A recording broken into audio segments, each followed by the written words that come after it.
So, good morning, everyone. My name is Arafath, and I teach history on the textbook platform. So, in this session, let us spend some time discussing on a very important personality of modern Indian history, that is Sir Syed Ahmad Khan. Sir Syed Ahmad Khan. So, he's a very important personality of modern Indian history. So let us spend some time discussing about the various aspects of his personality. Very, very important personality. So, in fact, many times questions were asked from this particular topic, both in prelims as well as in the mains stage of this UPSC examination. So, this topic is important both for prelims and the mains stage of UPSC examination. So, the movement started by Syed Ahmad Khan or Sir Syed Ahmad Khan is popularly known as Aligarh Movement. Basically, Sir Syed Ahmad Khan is regarded as the one who started Aligarh Movement in India. Sir Syed Ahmad Khan lived between 1817 to 1898 AD. 1817 to 1898 AD. That basically he lived in 19th century India. So once again, a very good morning, everyone. So basically, initially, Sir Syed Ahmad Khan worked as a clerk in the British Indian administration. Initially, he started his career as a clerk in the British Indian administration. Gradually, he began to be promoted, and just before his retirement, he was even promoted as a judge. So basically, he was promoted as judge, and in that capacity only, he retired in 1876. And then afterwards, he was even made as a member of the Imperial Legislative Council. So basically, in 1878, Sir Syed Ahmad Khan was also made as a member of Imperial Legislative Council. That's the point. So Sir Syed Ahmad Khan, he remained very loyal to the British throughout his life. The point is, Sir Syed Ahmad Khan was a British loyalist. He remained loyal to the British even during the 1857 revolt. Even during the 1857 revolt, Sir Syed Ahmad Khan remained very, very loyal to the British. So, uh, recognizing his loyalty to the British government conferred on him knighthood. The British government even conferred on him the knighthood. Knighthood, this is basically the highest civilian award conferred by the British. Like how the government of India now confers with Bharat Ratna, which is basically the highest civilian award. Similarly, back in those days, the British gave uh, the, the civilian awards to people who have achieved in respective, who had people who have to their credit great achievements. So the point is, knighthood happened to be the highest civilian award conferred by the British to Sir Syed Ahmad Khan. And British basically conferred him with knighthood, recognizing his loyalty to the British government. So the point is, the what is the importance of Sir Syed Ahmad Khan? The importance of Sir Syed Ahmad Khan lies in the very fact that he happens to be the most important reformers among the Muslim community. So, what is the importance of Sir Syed Ahmad Khan? The importance of Sir Syed Ahmad Khan lies in the fact that he is regarded as the foremost of the reformers among the Muslims. He happened to be the foremost, the most important of all the reformers among the Muslims. So he played a very important role in uh, in the upliftment of the Muslim community. Particularly, he dedicated his life for the upliftment of the Muslim community, and to that extent, his contributions are indeed noteworthy. Now, let us understand the different contributions made by Sir Syed Ahmad Khan. I told you the importance of Sir Syed Ahmad Khan lies in the fact that he happened to be the most important of all the reformers among the Muslims, the most important of all the reformers among the Muslims, and he dedicated his life for the upliftment of the Muslims. The point. So, therefore, uh, discussion about him is very, very important. So, let us understand the various contributions of Sir Syed Ahmad Khan. His first important contribution is in the area of education.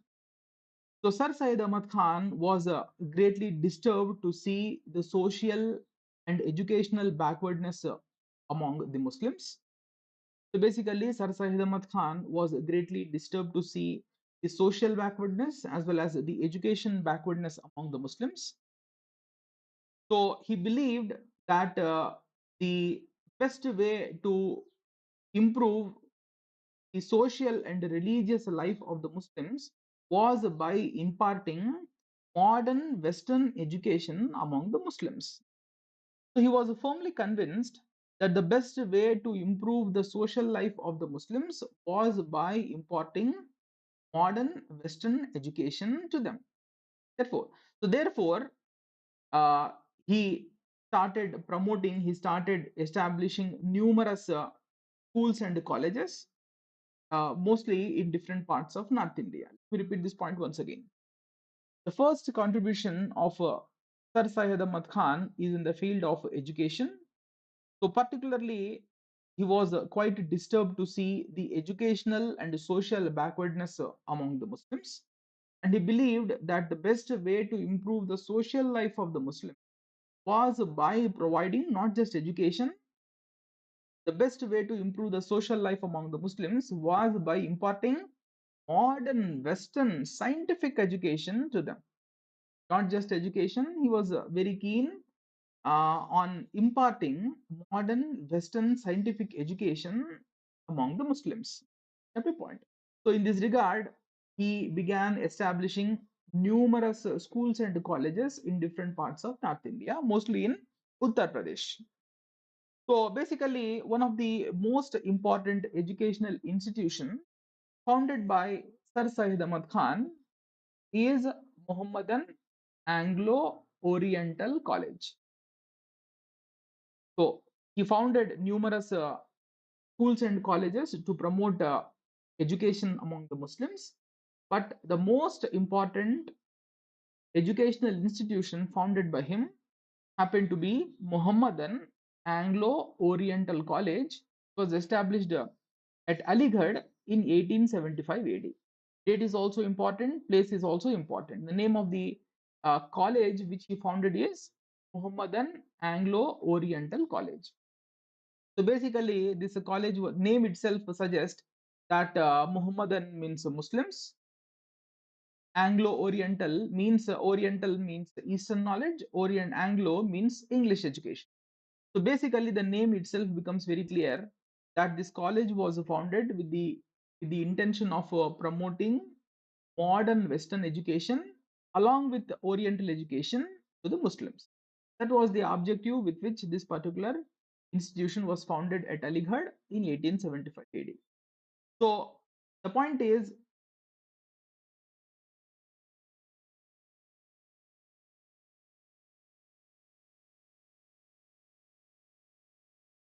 so I'm extremely sorry for those who could not understand uh, English, uh, but this being an English medium class, I have to teach only in English. But on this platform itself, the textbook platform itself, you also have Hindi classes. So you may kindly attend to the Hindi lectures, but this class is exclusively dedicated only for the English students. But I can understand the plight of the students who cannot understand English. But the whole point is there are classes scheduled even in Hindi, the Hindi medium. So those students may kindly attend those lectures. That's the point. So the whole point is I was referring to the educational institution founded by Sir Syed Ahmad Khan, that is Mohammedan Anglo-Oriental College at Aligarh in 1875 AD. I was telling that the, uh, the point is Sir Syed Ahmad Khan happened to be a social reformer, and therefore Sir Syed Ahmad Khan carried his social reforms from the Anglo-Oriental College as its base. Let me repeat this point once again. The point is, so Syed Ahmad Khan was a social reformer, and therefore he carried his social reforms from from the Muhammadan Anglo-Oriental College as his base. So basically, the Muhammadan Anglo-Oriental College became the center of the socio-religious reform activities of Sir Syed Ahmad Khan. And since he made Muhammadan Anglo-Oriental College as the center of his activity, his movement, the movement carried by Sir Syed Ahmad Khan, came to be referred to as Aligarh Movement. So the whole point is the movement, the socio-religious reform movement carried out among the Muslims by Sir Syed Ahmad Khan came to be referred to as Aligarh Movement. Why is this movement called Aligarh Movement? This is because he carried the movement, he carried the social reforms by making Muhammadan Anglo-Oriental College as his center, as the center of his activity. Therefore, this movement itself came to be referred to as Aligarh Movement. So in course of time, this Muhammadan Anglo-Oriental College was founded in 1875, but in course of time, that is in 1920, this college got transformed into Aligarh Muslim University. And this was in the year 1920. So this college was founded by Sir Syed Ahmad Khan way back in 1875. But in 1920, this college got transformed into a university called Aligarh Muslim University, which is continuing even in the present times. It is continuing even in the present period. So the first contribution of Sir Syed Ahmad Khan is in the field of education. So his contribution in the field of education is indeed noteworthy. The second contribution of Sir Syed Ahmad Khan is in the field of reason or rationalism. The second contribution of Sir Syed Ahmad Khan is in the field of reason or rationalism. So basically, Sir Syed Ahmad Khan was a staunch rationalist. He remained a rationalist throughout his life. He remained a rationalist throughout his life. He gave a call to the people to measure everything through the yardstick of reason. So basically, Sir Syed Ahmad Khan was a rationalist. He gave a call to the people to measure everything through the yardstick of reason. The point is, he even gave a call to he went to the extent of giving a call to the people to even interpret the Quran in the light of reason. The point is, he emphasized on rationalism. He gave a call to the people to measure everything through the yardstick of reason. He also went to the extent of giving a call to the people to interpret Quran, even Quran, in the light of reason. He even gave a call to the people to interpret Quran in the light of reason. He very famously argued that any interpretation of Quran, let me repeat this point once again.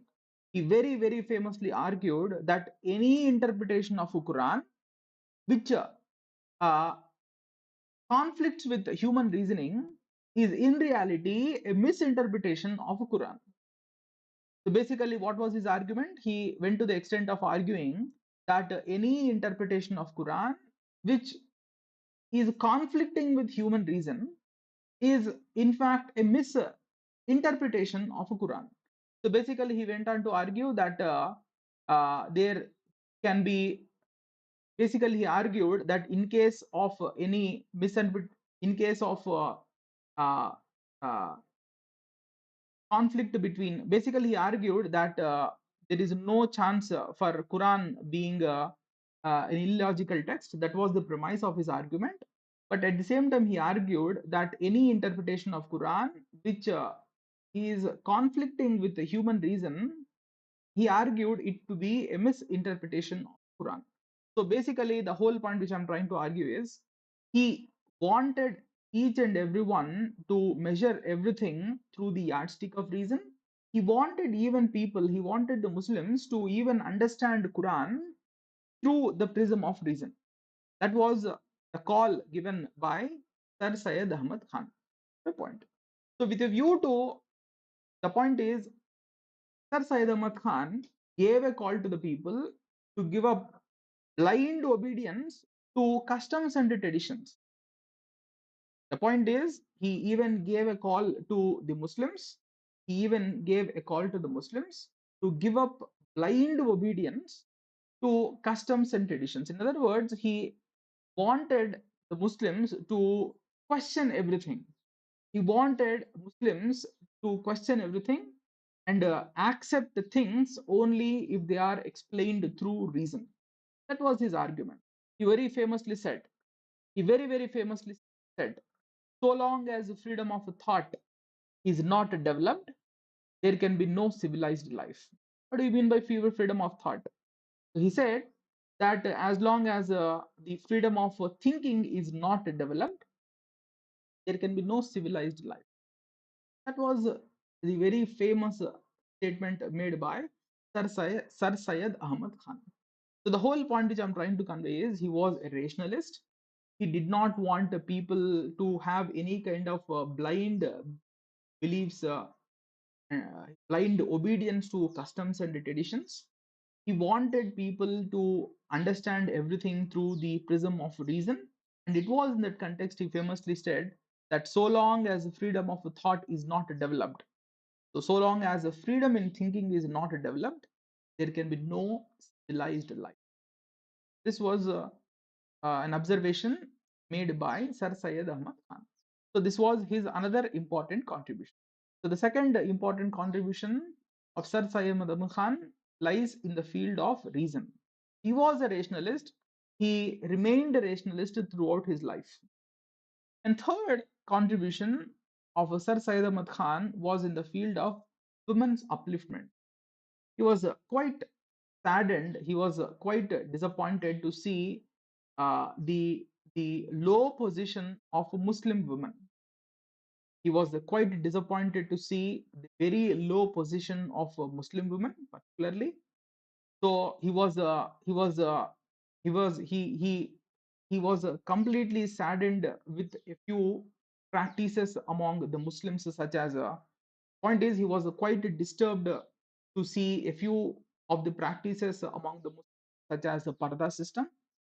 So just remember, the point is Sir Syed Ahmad Khan lived in the 19th century AD. At that time itself, he questioned parda system that was enforced on the Muslim women. He also found fault with the polygamy. Polygamy is the practice of marrying many women. Good point.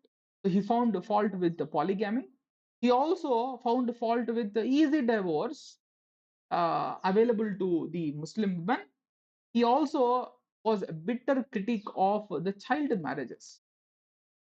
So the point is, Sir Syed Ahmad Khan was very much disturbed to see the very low position of women, and he was quite disturbed to see Muslim women being exploited in multiple ways, like uh, forcing Muslim women to completely cover their face. Like the point is, he completely disapproved of the parda system. He disapproved of the polygamy. He was against the practice of easy divorce. He also was a bitter critic of the child marriages that were in vogue at that point of time. So the whole point which I'm trying to convey is he was very disturbed to see the low position of particularly Muslim women, and he began to argue that the only way to improve the position of Muslim women was by imparting modern Western education to them. He firmly believed that the only way to improve the position of Muslim women was by imparting modern Western education to them. So that was his another important contribution. So the third important contribution of Sir Syed Ahmad Khan lies in the field of women's empowerment. Then fourth contribution lies in the field of journalism. So basically, uh, he made use of journalism to propagate his progressive ideas. Basically, Sir Syed Ahmad Khan made extensive use of journalism to propagate his progressive ideas among the Muslim masses. So in this regard, he started a journal called Tehzeebul Akhlaq. This name of this journal is important, kindly remember. So basically, he made use of uh, journalism to spread his progressive ideas among the Muslim masses. In this regard, he himself started a journal called Tehzeebul Akhlaq. He founded this journal with the objective of improving manners and morals among the Muslim masses. So he started this journal with the objective of improving manners and morals among the Muslim masses. So the very meaning of Tehzibul Akhlaq is improvement of manners and morals. Very meaning of Tehzibul Akhlaq is improvement of manners and morals. So this itself very much, the name of this journal itself makes it very clear that he started this particular journal with a view to improve or promote uh, manners and morals, particularly among the Muslim masses. This was his another important contribution. Then his another contribution lies in the field of interfaith dialogue. His another contribution lies in the field of interfaith dialogue. Basically, he believed that he was a strong proponent of Hindu-Muslim unity. He believed that this country can flourish only when both of these countries uh, uh, have an utmost respect for each other. So, with a view to promote better understanding between both of these communities, he promoted interfaith dialogue. Let me repeat this point once again. He was a strong proponent of Hindu Muslim unity. He believed that this country can progress forward. This country can progress only with uh, only when the relations between both of these communities are good.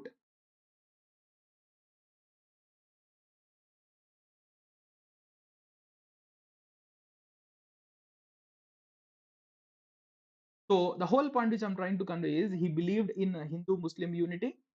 He believed that the progress of this country can become a reality only uh, if the relations between both the communities are good. And therefore, as long as he was alive, he made numerous efforts to promote interfaith dialogue between the members of both of these communities. That is his another important contribution. Then his next contribution is in the field of establishment of scientific societies. So he was he played a very important role in the establishment of numerous scientific societies in Uttar Pradesh, mostly in North India. So he believed that he did this with a view to promote scientific temper among the people. So with a view to promote scientific temper among the people, he he established numerous scientific societies, mostly in northern part of India and particularly in Uttar. The point. He did this with a view to promote scientific temper among the people. Then is the negative side. What we are discussing now is the negative aspect of Sir Syed Khan. He remained throughout his life a British loyalist. He was a firm supporter of the British rule. He remained till his last breath a British loyalist. That's the point. So why is this the case? The point is after the 1857 revolt, the British perceived Muslims as the main conspirators behind the 1857 revolt. Let me repeat this point once again. You all might be knowing about the major revolt that had happened in India 1857. They call this as the 1857 Sepoys Revolt. At a point, of course, was a failed revolt. So the British had effectively suppressed this revolt in. But the point is, this 1857 revolt was undoubtedly one of the biggest challenges faced by the British in India. 1857 revolt was undoubtedly one of the toughest challenges faced by the British in India. So basically, the British held initially the British held Muslims responsible for the 1857 revolt. So initially, the British believed the 1857 revolt to be a Muslim plot, a Muslim conspiracy. So the whole point which I'm trying to convey is after the 1857 revolt, the British came to the conclusion that the Muslims were the chief conspirators behind the 1857 revolt. The British, in fact, began to label the Muslims as uh, the chief conspirators behind the 1857 revolt. They held the 1857 revolt to be a Muslim plot. The point. So the point is, therefore, after 1857 revolt, the British began to suppress the Muslims. After the 1857 revolt, the British began to take steps to suppress the Muslims. But the point is to counter this perception, to change this perception among the British, Sir Syed Ahmad Khan wrote numerous books and articles, such as, say, Asbab-e-Bhagawat-e-Hind. The point is, Sir Syed Ahmad Khan wanted to counter this perception among British, and therefore, in that context, he began writing numerous books and articles. Chief among them are the book is Asbab-e-Bhagawat-e-Hind. This is a book which he authored at a point. So the meaning of Asbab-e-Bhagawat-e-Hind is the causes of Indian revolt. That's the meaning of Asbab-e-Bhagawat-e-Hind, the causes of Indian revolt. So in this book, Sir Syed Ahmad Khan held the British policies responsible for the 1857 revolt and not the Muslims. So basically, in this book, Asbab-e-Bhagawat-e-Hind, Sir Syed Ahmad Khan argued that it was not the British, it was not the Muslims, but the British policies as responsible for the outbreak of the 1857 revolt. So basically, he tried to argue with the British in this particular book that Muslims should not be held responsible for the 1857 revolt. Instead, the British should own up their responsibility for the 1857 revolt. That was what Sir Syed Ahmad Khan sought to convey through this particular book, Asbab-e-Bhagawat-e-Hind. Then he also issued a pamphlet titled The Loyal Muhammadan of India. Sir Syed Ahmad Khan also issued a pamphlet titled The Loyal Muhammadan of India. So in this pamphlet, this is not a book, this is just a pamphlet. In this pamphlet, Sir Syed Ahmad Khan urged the Muslims to remain very, very loyal to the British. Let me repeat this point once again. On one hand, Sir Syed Ahmad Khan remained a British loyalist. On the other hand, he gave a call to the Muslims to remain loyal to the British.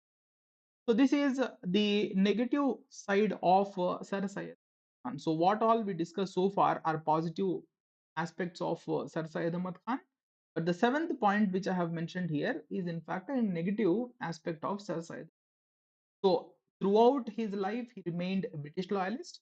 Even during the 1857 revolt, he stood uh, very loyal to the British. After the 1850 revolt, when the British began to take steps against the Muslims, he did his best to counter this perception among the Britishers. To change the perception among the British, that Muslims are not responsible for the 1857 revolt. He authored a book titled Asbab Bhagawat Hind, and to uh, encourage Muslims to remain loyal to the British, he even issued a pamphlet titled The Loyal Muhammadan of India. Please remember this point. But the point is, why did Sir Syed Ahmad Khan remained a British loyalist? There must have been some solid reasons. Good point. Why did Sir Syed Ahmad Khan remained a British loyalist? Let us understand that point. So basically, Sir Syed Ahmad Khan believed that the educational and social progress of the Muslims can become possible only under the British rule. So, what was the concern, chief concern of Sir Syed Ahmad Khan? The chief concern of Sir Syed Ahmad Khan was educational progress of the Muslims. That was his chief concern. So basically, Sir Syed Ahmad Khan believed that the educational and social progress of the Muslims is possible only in the British rule. He believed that Muslim community as a whole can progress educationally and socially only in the British rule, and therefore he became a champion of the British rule. And therefore, he became the champion of the British rule. He became the supporter of the British rule in India. It is for this reason he many times gave an open call to the Muslims not to participate in any kind of a political activity of the Congress party. So it is in this regard, it is for this reason, many a times he gave an open call to the Muslims not to participate in any kind of political activity undertaken or started by the Congress party. That's the point. So he believed that would the participation of the Muslims in any of the political programs of the Congress party would invite hostility of the government towards the Muslim masses. So basically, Sir Syed Ahmad Khan believed that the participation of the Muslims in any of the political activities of the Congress party would invite the hostility of the government toward the Muslim masses. He believed that if Muslims participate in any of the political programs of the Congress party, the British might turn hostile towards the Muslim masses. Therefore, to prevent all of this from happening, so he gave a call to the Muslims to give importance to education and jobs. He gave a call to the Muslims not to participate in any kind of political activities against the British. Believed that the educational and social upliftment of the Muslims can happen only under the British rule. So that therefore he remained a British loyalist throughout his life. So what was the chief concern of Sir Syed Ahmad Khan? The chief concern of Sir Syed Ahmad Khan was not independence of India. His chief concern was Muslim upliftment. His chief concern was the educational and social upliftment of the Muslims. And he firmly believed that the educational and social upliftment can happen only under the British. And therefore, he became a British loyalist. He even gave a call to the other Muslims to remain as loyal as possible to the British. That was his that was his reason for him remaining loyal to the British. So that's all about Sir Syed Ahmad Khan and different aspects of his personality. So you have to remember the college which he founded in 1875, that is the Mohammedan Anglo Oriental College. It was from that college he carried his socio religious reform activities. And since the Mohammedan Anglo Oriental College uh, was located in Aligarh, the movement started and carried out by Sir Syed Ahmad Khan became popularly known as Aligarh Movement. So you have to remember the college which he founded, and of course, this college later got transformed into Aligarh Muslim University way back in 1920. Point. So Uh, he is known he is known as one of the important reformers among the Muslims, and you should remember the different contributions made by Sir Syed Ahmad. One contribution to education, contribution to development of a scientific temper. Third, the emphasis he laid on reason. Fourth, women's empowerment. Point. Fifth, the emphasis he laid on Hindu-Muslim unity. At a point. And sixth, of course, you should also refer to the contributions made by Sir Syed Ahmad Khan of journalism, and finally, you should refer to his role as a British loyalist. You also should remember why he remained a British loyalist. At that point, you also see. So these are the different aspects of the personality of Sir Syed Ahmad. If you can remember all of these aspects, don't have to spend much time looking for material here and there. This will be sufficient for as Sir Syed Ahmad Khan and his contribution. And what all we discussed will be sufficient both for prelims as so. That's all for today. See you in the next class. We'll have the next class on coming Monday. We will continue with the discussion. We will take up discussion on some other important topics. Any doubts, anyone? In case you have any doubts, you may start raising questions. Otherwise, we will end our session today. Meet in the next class. Is on Monday, coming Monday. And we will take up every week, we will take up a discussion on one important social reformer. In the last 3 weeks, uh, uh, we had we have had discussions on three socio-religious reformers. Last week we had a discussion on the great reformer of India, that is Swami Vivekananda. The last before week we had a discussion on another socio-religious reform movement called the Young Bengal Movement. So if you haven't listened to those lectures, you may kindly listen to those lectures. In the next coming week, I will take up discussion on some other socio-religious reform movement. Maybe we will have discussion on say Raja Ram Mohan Rai, maybe on some other religious reform movement we'll take up. So that's all for today. See you in the next class.